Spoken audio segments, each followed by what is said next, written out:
So just before I leave, it's just locked up. I'm just come back down to do a quick video of the camp itself and the woodland.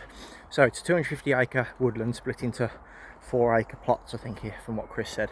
So I'll just quickly show you what his setup is here, and then yeah, it's time to shoot home. So we've got kitchenette, kind of kitchen cooking area with a fireplace. This is a hot water kind of self-draw system, which you can have warm water to wash up, etc. You got water buns. There's one here and there's one down the bottom, which are for non-drinking water, so washing up and etc. So you've got this parachute with like a small teaching area, and that's Chris's company, 112 Survival. You've got a composting toilet just there. I have just locked it up, so but it's just a composting toilet. Around the outside of his woodland, he's got this kind of barrier that's made out of whatever's lying around, larch, bit of birch, etc., silver birch.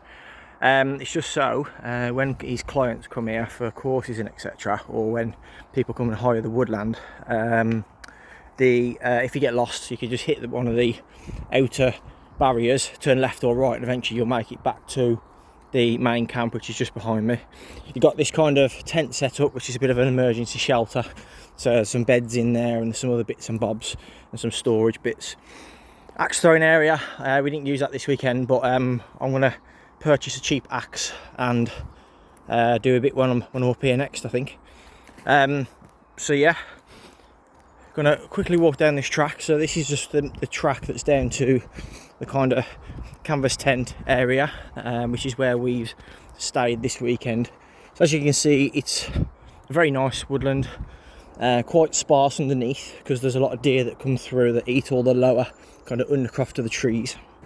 It's a mixture of larch, holly, beech, a little bit of birch.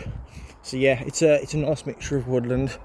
So he allows you to build shelters over here. As you can see, there's a little kind of one that started just here at the end of this tree that's come down. So Chris does allow you to build up shelters as long as you kind of collapse them down before you leave. So yeah, really nice area. So it's coming up to the kind of the limit of his woodland just at the bottom here. So as you can see, there's another water bund just in front of us.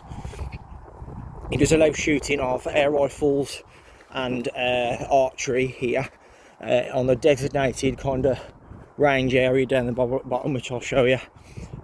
So another water bund here, so non-drinking water. So this is kind of an open area really for tents, etc., that we can set up and kind of sleep in. You've got this communal shelter area, which has got a storage tent at the back with some wood in it, and nice big fire pit with a grate just here. So this is a nice communal area. This is where we sat the weekend on the evenings and had a fire and stuff and cooked food. Wood cutting area, so small sawhorse just over there, which I put up this weekend to help us out, and some cut chopping blocks. This is kind of the limit of Chris's woodland just here. There's a solar farm opening up just there, and then you've got shooting hide up here, which this is the designated shooting area that Chris is allowed to shoot game and rifles here. So yeah, it's been a really good stay. And then this track here, you can see just here, follows all the way around and comes out back where we had the cars parked at the top by the main road, which is just behind the main tent which I showed you earlier. Oh, sorry, the cooking area. But yeah, really nice woodland, worth a visit. If you contact Chris, you can find his contact details on his website at 112 Survival, and yeah, you can hire this woodland out for a weekend or whatever for a very reasonable price. I'll tell you now, I'm not going to tell you the price, but it's a lot cheaper than going to a campsite for a weekend. And you get all this to use. You can cut down trees that are dead, etc., to burn with Chris's permission, obviously. So yeah, it's a good area to yeah, camping. So as I say, go to his website, you'll see his contact details on there, and yeah, cheers, and I'll see you again soon.